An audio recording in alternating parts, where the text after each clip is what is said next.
मनुष्य को कठिन समस्या से बाहर कैसे निकले। एक दिन बुद्ध प्रातः भिक्षुकों के सभा में पधारे। सभा में प्रतिछारत उनके शिक्षक यह देखकर चकित हुए कि बुद्ध पहली बार अपने हाथ में कुछ लेकर आए थे। उनके हाथ में एक रुमाल था। बुद्ध के हाथ में रुमाल देखकर सभी समझ गए इसका कोई विशेष प्रयोजन होगा।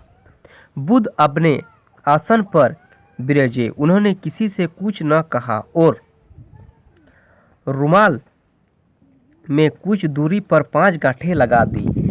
सभी उपस्थित यह देखकर मन ही मन में सोचने रहे कि अब बुद्ध क्या कहेंगे।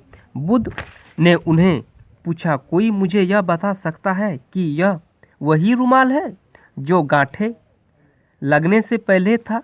सारे पुत्र ने कहा, इसका उत्तर देना बहुत ही कठिन है, क्योंकि एक तरफ से देखें तो रुमाल वही है, क्योंकि इनमें कोई परिवर्तन नहीं हुआ है। दूसरी दृष्टि से देखें तो पहले 5 गांठें नहीं लगे थे, अतः यह रुमाल पहले जैसा नहीं रहा।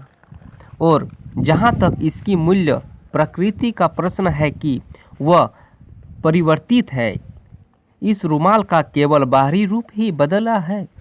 एक पदार्थ इसका मात्र वही है।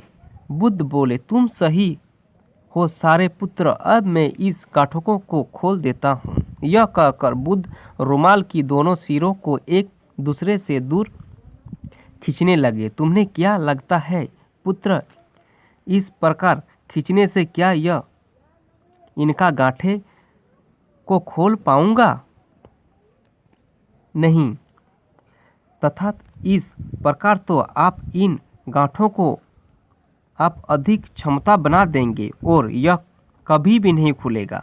सारे पुत्र ने कहा। फिर बुद्ध बोले, ठीक है, अब तुम मेरे अंतिम प्रश्न का उत्तर दो कि इन गांठों को खोलने के लिए मुझे क्या करना चाहिए। सारे पुत्र ने कहा, इसके लिए सर्वप्रथम निकटता से यह देखना होगा कि यह गांठें कैसे लगाई है। इसका ज्ञान किए बिना मैं इन्हें खोलने का उपाय नहीं बता सकता हूँ। तुम सत्य कहते हो। पुत्र, ध्यान से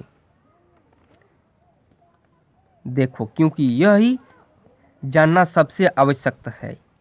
आधारभूत प्रश्न सही है। जिस प्रश्न में समस्या तुम पड़े हो उससे बाहर निकलने के लिए यह जानना जरूरी है कि तुम उसमें ग्रस्त क्यों हुए।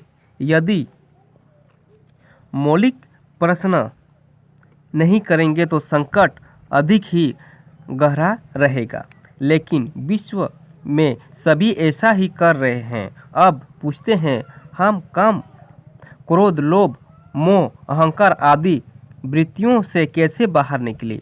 वह एक नहीं पूछते ही हम इन वृत्तियों में कैसे पड़े। तो दोस्तों, मेरा वीडियो आपको कैसा लगा? अगर अच्छा लगा तो प्लीज़ लाइक, सब्सक्राइब और ऊपर का बेल को दबाना ना भूलिएगा। अगर मेरा दूसरा वीडियो आपको देखना है तो डिस्क्रिप्शन में लिंक दिया गया है, उससे आप देख सकते हो। और मेरा वीडियो आपको कैसा लगा प्लीज़ कमेंट बॉक्स पर जरूर बोलिएगा।